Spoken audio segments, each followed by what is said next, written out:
Hi everyone, आइए आज की इस वीडियो में हम जीके जीएस से रिलेटेड 70 प्लस क्वेश्चंस आज की इस वीडियो में कवर करने वाले हैं, जिसमें कि हम पादप जगत का वर्गीकरण इस टॉपिक से रिलेटेड सारे क्वेश्चंस आज की इस वीडियो में कवर करेंगे। ठीक है, और ये मेरा पार्ट 22 है। इसी तरह हम कई प्रीवियस पार्ट अपलोड कर चुके हैं, जिसमें कि हमने जीके जीएस से रिलेटेड सारे क्वेश्चन कवर किए हैं। ठीक है, तो उन सभी का लिंक आपको इसी वीडियो के डिस्क्रिप्शन में एक प्ले लिस्ट के रूप में प्रोवाइड कर दिया जाएगा। ठीक है, तो चलिए आज की इस वीडियो को शुरू करते हैं। पहला क्वेश्चन हमारा है, निम्नलिखित में से किसे वर्गीकी का पिता कहा जाता है। ठीक है, वर्गीकी का पिता किसे कहा जाता है ये आपको बताना है। तो यहाँ पे 4 ऑप्शंस दिए हुए हैं, तो इनका करेक्ट आंसर हो जाएगा ऑप्शन नंबर सी, लिनियस। ठीक है, लिनियस नामक साइंटिस्ट को ही वर्गीकी का पितामह कहा जाता है। ठीक है, तो option number C correct answer हो जाएगा लिनियस। ठीक है, नेक्स्ट क्वेश्चन नंबर 2 है, द्विनाम पद्धति के प्रतिपादक हैं। ओके, द्विनाम पद्धति के कौन प्रतिपादक है ये आपको बताना है। ठीक है, तो द्विनाम पद्धति के प्रतिपादक ये भी है लिनियस। ठीक है, लिनियस साइंटिस्ट को ही द्विनाम पद्धति के प्रतिपादक कहा जाता है। ठीक है, तो इसका ऑप्शन नंबर 1 करेक्ट आंसर हो जाएगा लिनियस। ठीक है, next question number 3, okay, Pushpi पादपों का अध्ययन किस शाखा में करते हैं। ओके, पुष्पी पादप का अध्ययन किस ब्रांच के अंतर्गत करते हैं ये आपको बताना है। ठीक है, तो पुष्पी पादपों का अध्ययन जो करते हैं वो करते हैं फेनरोगेम्स के अंतर्गत। ठीक है, फेनरोगेम्स ब्रांच के अंतर्गत करते हैं, यानी कि फेनरोगेम्स शाखा के अंतर्गत हम लोग पुष्पी पादपों के बारे में अध्ययन करते हैं। ठीक है, तो ऑप्शन नंबर इसका भी करेक्ट आंसर हो जाएगा। ठीक है, नेक्स्ट क्वेश्चन नंबर 3, ओ पुष्पी पादपों का अध्ययन किस शाखा में करते हैं। ओके, यानी कि ओ पुष्पी पादपों का अध्ययन किस शाखा के अंतर्गत करते हैं ये आपको बताना है। ठीक है, तो ओ पुष्पी पादपों का अध्ययन करते हैं क्रिप्टोगेम्स शाखा के अंतर्गत। ठीक है, तो ऑप्शन नंबर इसका एक करेक्ट आंसर हो जाएगा क्रिप्टोगेम्स। ठीक है, फेनरोगेम्स के अंतर्गत पुष्पी पादपों का अध्ययन करते हैं और ओ पुष्पी पादपों का अध्ययन जो है क्रिप्टोगेम्स ब्रांच के अंतर्गत करते हैं। ठीक है, क्वेश्चन नंबर 5 है, वर्गीकरण की आधारीय इकाई है। ओके, वर्गीकरण की आधारीय यूनिट क्या है, तो स्पीसीज। स्पीसीज जो है वर्गीकरण की आधारीय इकाई है। ठीक है, तो ऑप्शन नंबर सी हमारे इस क्वेश्चन का करेक्ट आंसर हो जाएगा स्पीसीज। ठीक है, ओके, स्पीसीज जो है वर्गीकरण की आधारीय यूनिट कहलाता है। ठीक है, नेक्स्ट है, हाइड्रोफाइट्स किसे कहते हैं। ठीक है, देखिए जलीय जितने भी पौधे जल में पनपते हैं, उगते हैं, तो उसे हम लोग कहते हैं हाइड्रोफाइट्स। ठीक है, यानी जलीय पौधे को हम लोग हाइड्रोफाइट्स नाम से जानते हैं। ठीक है, तो option number B correct answer हो जाएगा जलीय पौधे। ठीक है, जलीय पौधे को ही हाइड्रोफाइट्स कहा जाता है। ठीक है, नेक्स्ट क्वेश्चन नंबर 7, जीवाणु की खोज किसने की, यानी कि बैक्टीरिया की खोज किसने की थी, डिस्कवरी, ये आपको बताना है। ठीक है, तो ल्यूवेनहुक नामक साइंटिस्ट ने ही बैक्टीरिया की खोज की थी, यानी कि जीवाणु की खोज की थी। ठीक है, तो option number D correct answer हो जाएगा ल्यूवेनहुक। ठीक है, नेक्स्ट क्वेश्चन नंबर 8, जीवाणुओं को पौधे माना गया है। ओके, जीवाणुओं को पौधा माना गया है, क्यों, क्या कारण है, तो देखिए इसमें कारण ये है कि बैक्टीरिया में जो है बहुत ही कठोर कोशिका भित्ति मौजूद होती है। ठीक है, तो इसका करेक्ट आंसर हो जाएगा ऑप्शन नंबर बी, इनमें कठोर यानी कि हार्ड कोशिका भित्ति इसमें पाई जाती है, होती है, इसमें मौजूद होती है, प्रेजेंट होती है, इसीलिए बैक्टीरिया यानी जीवाणुओं को पौधा माना गया है। ठीक है, यही रीजन है। ओके, क्वेश्चन नंबर 9 है, जीवाणुओं की साधारण आकृति होती है, यानी कि बैक्टीरिया की जो नॉर्मल शेप होती है वो कैसी होती है, तो बैक्टीरिया की जो नॉर्मल शेप होती है वो क्षर रूपी होती है। ठीक है, कैसी होती है जी, तो क्षर रूपी होती है। तो ऑप्शन नंबर 1 करेक्ट आंसर हो जाएगा क्षर रूपी होती है जीवाणुओं की साधारण आकृति। ठीक है, नेक्स्ट क्वेश्चन नंबर 10, जो जीवाणु आकार में सबसे छोटे होते हैं क्या कहलाते हैं, तो जो जीवाणु आकार में यानी कि शेप में सबसे छोटे होते हैं वो कहलाते हैं गोलाणु। ठीक है, जो बैक्टीरिया आकार में शेप में सबसे छोटे होते हैं क्या कहलाते हैं जी, तो वो गोलाणु कहलाते हैं। तो ऑप्शन नंबर 1 करेक्ट आंसर हो जाएगा। ओके, क्वेश्चन नंबर 11 है, एक गोल जीवाणु कहलाता है। एक गोल जीवाणु क्या कहलाता है, तो एक गोल जीवाणु जो है कोकस कहलाता है। ठीक है, एक गोल बैक्टीरिया क्या कहलाता है, तो कोकस नाम से हम लोग उसे जानते हैं। ठीक है, तो option number C correct answer हो जाएगा कोकस। ठीक है, नेक्स्ट क्वेश्चन नंबर 12, एक सर्पिल जीवाणु को कहते हैं, तो एक सर्पिलाकार बैक्टीरिया को क्या कहा जाता है, तो एक सर्पिलाकार बैक्टीरिया को स्पाइरिलम कहा जाता है। ठीक है, तो option number D correct answer हो जाएगा स्पाइरिलम। ठीक है, स्पाइरिलम कहा जाता है एक सर्पिल बैक्टीरिया, एक सर्पिल जीवाणु को। ठीक है, तो option number D correct answer हो जाएगा। ओके, क्वेश्चन नंबर 13 है, मानव की आंत में पाया जाने वाला जीवाणु है। ठीक है, मानव की आंत में कौन सा बैक्टीरिया पाया जाता है ये आपको बताना है। ठीक है, तो इस क्वेश्चन का करेक्ट आंसर हो जाएगा ऑप्शन नंबर बी, एस्चेरिशिया कोलाई। एस्चेरिशिया जीवाणु, एस्चेरिशिया कोलाई जीवाणु जो है मानव की आंत में मौजूद होती है। ठीक है, तो ऑप्शन नंबर इसका बी करेक्ट आंसर हो जाएगा। ओके, नेक्स्ट क्वेश्चन नंबर 14, तपेदिक यानी कि टीबी रोग, जिसे और हम लोग किस नाम से जानते हैं, क्षय रोग भी कहते हैं। ठीक है, टीबी रोग को क्षय रोग भी बोलते हैं, तपेदिक रोग भी बोलते हैं। ठीक है, ओके, ये बात याद रखिएगा। ठीक है, ओके, तो तपेदिक रोग यानी टीबी रोग उत्पन्न करने वाला जीवाणु है, यानी किस जीवाणु की वजह से जो है, किस बैक्टीरिया की वजह से टीबी रोग उत्पन्न होता है। तो इसका राइट आंसर हो जाएगा माइकोबैक्टीरियम। ठीक है, माइकोबैक्टीरियम नामक जीवाणु के कारण ही टीबी रोग यानी कि क्षय रोग यानी कि तपेदिक रोग उत्पन्न होता है। ठीक है, नेक्स्ट क्वेश्चन नंबर 15, सर्वप्रथम यानी सबसे पहले विषाणु यानी कि वायरस की खोज किसने की थी। ओके, तो सबसे पहले वायरस की खोज करने वाला साइंटिस्ट का नाम था इवानोवस्की। ठीक है, इवानोवस्की नामक साइंटिस्ट ने सर्वप्रथम वायरस की डिस्कवरी किया था। ठीक है, तो option number B correct answer हो जाएगा इवानोवस्की। ओके, क्वेश्चन नंबर 16 है, हाइड्रोफोबिया। हाइड्रोफोबिया रोग उत्पन्न होता है। ठीक है, देखिए हाइड्रोफोबिया रोग जो उत्पन्न होता है ये कुत्ते के काटने से उत्पन्न होता है, और ये जो फैलता है ये वायरस के द्वारा फैलता है। किससे फैलता है जी, वायरस यानी विषाणु के द्वारा फैलने वाला रोग है हाइड्रोफोबिया। ठीक है, विषाणु यानी इंग्लिश में इसे वायरस बोलते हैं। ठीक है, तो ये विषाणु द्वारा फैलता है। ठीक है, ये कुत्ते के काटने से होने वाला बीमारी है। ठीक है, देखिए नेक्स्ट क्वेश्चन है, चेचक के लिए टीके का विकास यानी डिस्कवरी किया था। ओके, चेचक के लिए टीके का खोज किसने किया था, तो वो साइंटिस्ट का नाम था एडवर्ड, जिनका पूरा नाम था एडवर्ड जेनर। ठीक है, क्या नाम था इनका पूरा नाम, एडवर्ड जेनर इनका पूरा नाम था। ठीक है, ओके, तो चेचक के लिए टीके का विकास किसने किया था, तो एडवर्ड जेनर नामक साइंटिस्ट ने किया था। ठीक है, next question number 18, Edward Jenner ने खोज की, तो एडवर्ड जेनर ने किसकी खोज की थी, किसकी डिस्कवरी की थी, अभी मैंने बताया था कि चेचक के टीके की खोज जो है एडवर्ड जेनर नामक साइंटिस्ट ने की थी। ठीक है, तो option number D correct answer हो जाएगा, चेचक का टीका। ठीक है, क्वेश्चन नंबर 19 है, HIV द्वारा होने वाला रोग है। ठीक है, HIV का फुल फॉर्म होता है ह्यूमन इम्यूनोडिफिशियंसी वायरस। ठीक है, देखिए HIV द्वारा होने वाला रोग है एड्स। ठीक है, HIV द्वारा कौन सा रोग उत्पन्न होता है जी, तो एड्स रोग उत्पन्न होता है। ठीक है, ओके, तो option number D correct answer हो जाएगा, एड्स रोग HIV द्वारा होने वाला रोग है। ठीक है, एड्स के कारण है, एड्स का क्या कारण है, किसके कारण एड्स होता है। ओके, तो एड्स में होता क्या है, T4 लिम्फोसाइट्स की हमारे शरीर में कमी हो जाती है। ठीक है, T4 लिम्फोसाइट्स की हमारे शरीर में कमी हो जाती है, इसीलिए एड्स होने लगता है। ठीक है, एड्स की बीमारी होना शुरू हो जाता है हमारे शरीर में। ठीक है, तो T4 लिम्फोसाइट्स की कमी होना ही एड्स की पहचान है। ठीक है, नेक्स्ट क्वेश्चन नंबर 21, एड्स का कारण है, एड्स किसके द्वारा फैलता है, तो एड्स जो है एक विषाणु के द्वारा होने वाला बीमारी है, यानी कि वायरस के द्वारा हमारे शरीर के अंदर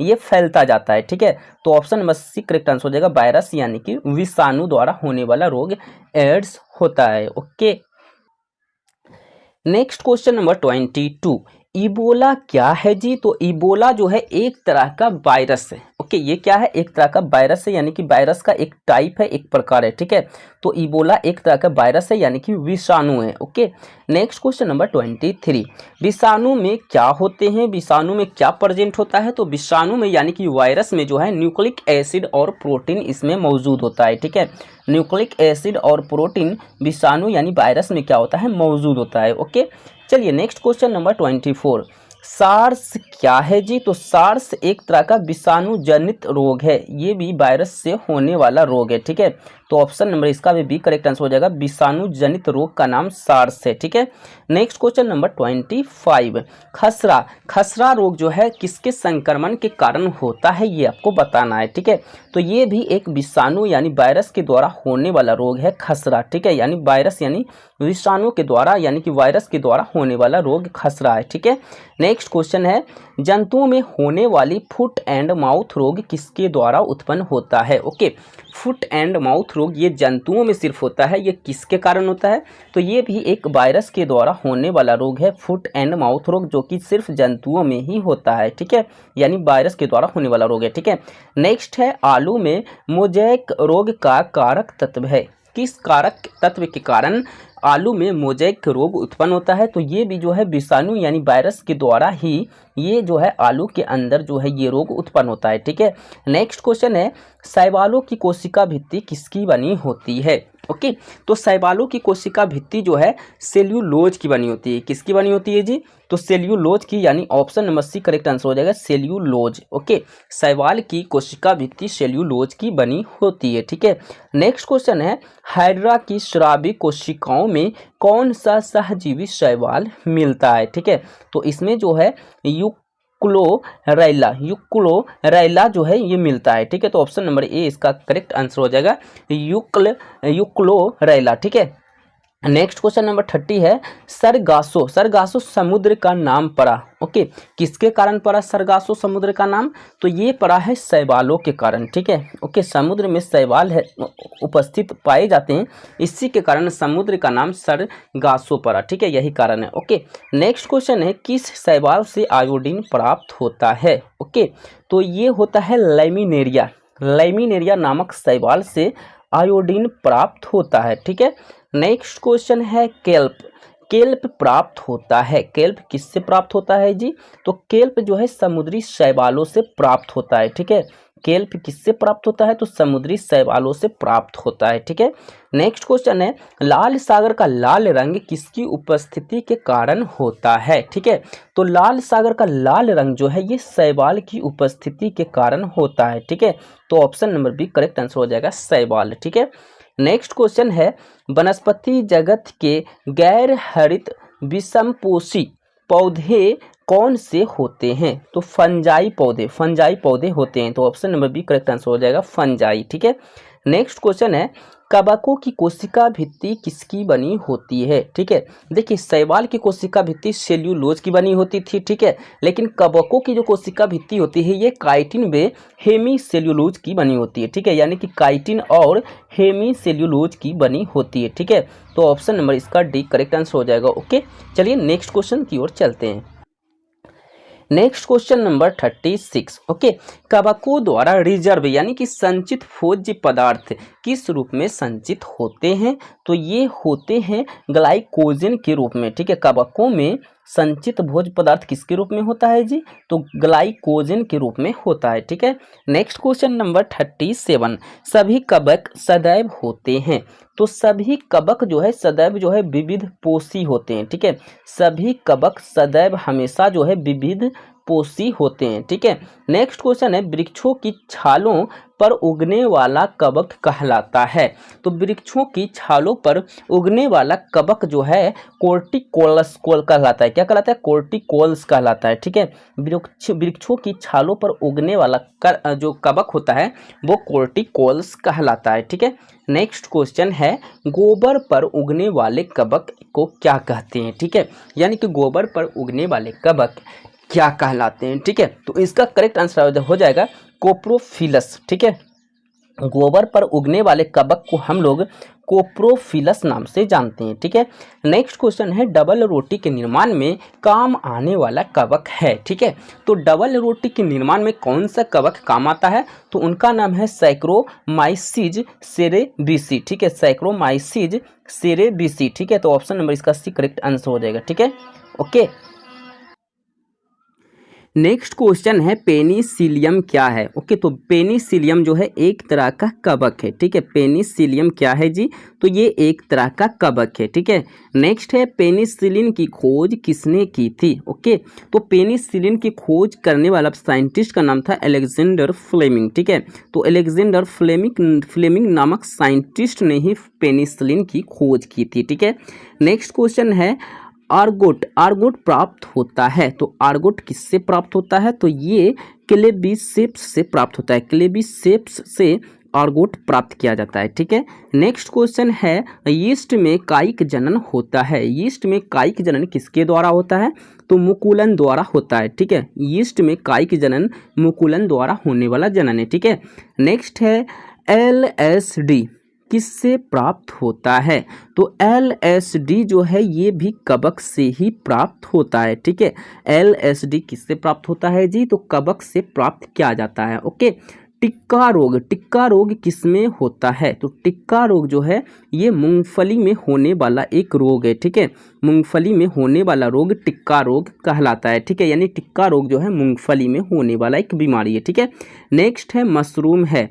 मशरूम क्या है जी? तो मशरूम एक तरह का कवक है। ठीक है, मशरूम क्या है? मशरूम एक तरह का कवक है। ठीक है, क्वेश्चन नंबर 48, प्रथम वियुक्त प्रतिजैविकी कौन सा था? तो प्रथम वियुक्त प्रतिजैविकी जो है पेनिसिलिन था। ठीक है, तो option number C correct answer हो जाएगा पेनिसिलिन। ठीक है, नेक्स्ट क्वेश्चन है एथलीट फुट नामक बीमारी किससे उत्पन्न होता है? तो ये जो है कवक से उत्पन्न होता है और ये बीमारी सिर्फ जंतुओं में होने वाला बीमारी है। ठीक है, नेक्स्ट क्वेश्चन है अल्फा विष किससे बनते हैं? अल्फा विष किससे बनते हैं? तो कवक से बनते हैं। ठीक है, अल्फा विष किससे बनते हैं जी? ये भी कवक से तैयार किया जाता है।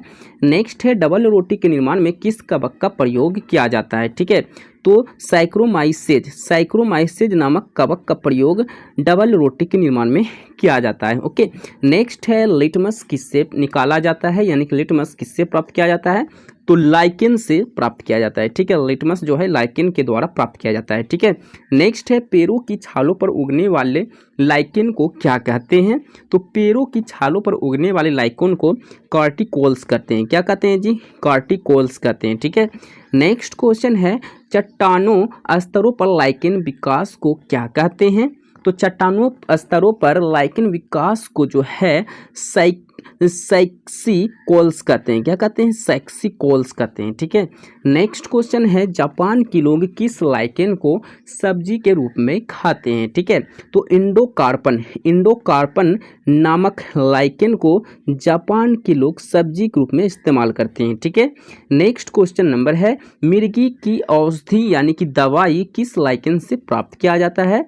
तो मिर्गी की दवाई जो है परमेलिया नामक लाइकेन से प्राप्त किया जाता है। ठीक है, नेक्स्ट क्वेश्चन है वनस्पति जगत में निम्नलिखित में से किसको जल स्थल चर यानी कि उभयचर कहते हैं? ठीक है, तो इसे कहते हैं ब्रायोफाइटस को। ठीक है, ब्रायोफाइटस को कहते हैं। तो ऑप्शन नंबर सी इसका करेक्ट आंसर हो जाएगा ब्रायोफाइटस। ठीक है, नेक्स्ट है जड़ के स्थान पर मूलाभाव पाया जाता है। ओके, तो जड़ के स्थान पर मूलाभाव कहाँ पाया जाता है? तो ब्रायोफाइटस में पाया जाता है। कहाँ पाया जाता है जी? ब्रायोफाइटस में पाया जाता है। ठीक है, नेक्स्ट है ब्रायोफाइटस में सम्मिलित हैं। तो ब्रायोफाइटस में क्या सम्मिलित है? तो इसमें जो है लिवरवर्ट एवं माउस सम्मिलित है।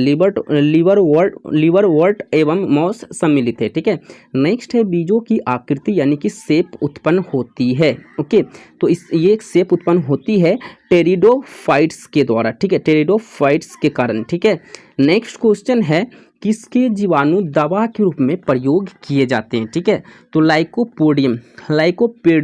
ओके, किसके जीवाणु? तो लाइकोपोडियम के जीवाणु दवा के रूप में यूज किए जाते हैं। ठीक है, नेक्स्ट क्वेश्चन है सबसे अधिक क्रोमोसोम यानी कि गुणसूत्र किसमें पाए जाते हैं?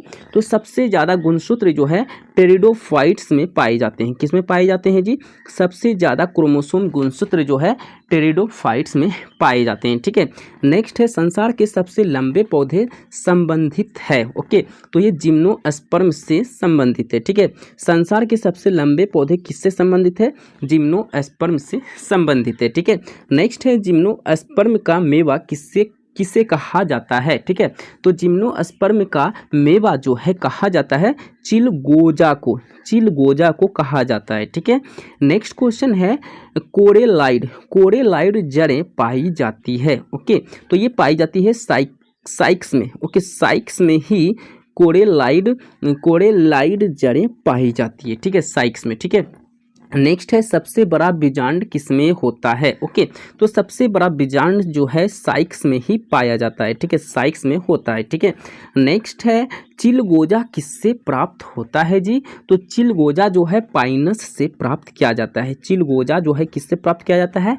पाइनस के द्वारा प्राप्त किया जाता है। ठीक है, नेक्स्ट है साबूदाना किससे बनाया जाता है? तो साबूदाना जो है साइक्स से ही प्राप्त किया जाता है। किससे प्राप्त किया जाता है? साइक्स से साबूदाना जो है बनाया जाता है। ठीक है, नेक्स्ट है कौन एक जीवित जीवाश्म यानी कि लिविंग फॉसिल्स कहलाता है? ओके, तो ये इसका राइट आंसर हो जाएगा जिंकगो। ठीक है, जिंकगो। ठीक है, जिंकगो जो है एक जीवित जीवाश्म कहलाता है। ठीक है, नेक्स्ट है विषाणु क्या है? तो विषाणु एक ओकोशिकीय, ठीक है, ओकोशीय। ठीक है, कैसा है विषाणु? कैसा है जी? तो ओकोशीय कहलाता है। ठीक है, ओकोशीय ये होता है। ठीक है, नेक्स्ट क्वेश्चन नंबर 71 है दमा एवं खांसी के रोगों में काम आने वाली औषधि यानी कि दवाई एफेड्रिन किससे प्राप्त की जाती है? तो ये प्राप्त की जाती है इफेड्रा से प्राप्त की जाती है। ठीक है, तो option number C correct answer हो जाएगा। ठीक है, तो आज की इस वीडियो में हमने पादप जगत का वर्गीकरण इस टॉपिक से रिलेटेड सारे क्वेश्चंस आज की इस वीडियो में कवर किए हैं। ठीक है, तो आज के लिए इतना ही। वीडियो को लाइक कर देना, चैनल पर नहीं हो तो सब्सक्राइब कर देना और इस वीडियो को शेयर कर देना। ठीक है, तो इसी तरह हम टॉपिक वाइज हम जीके जीएस कंप्लीट करेंगे। ठीक है।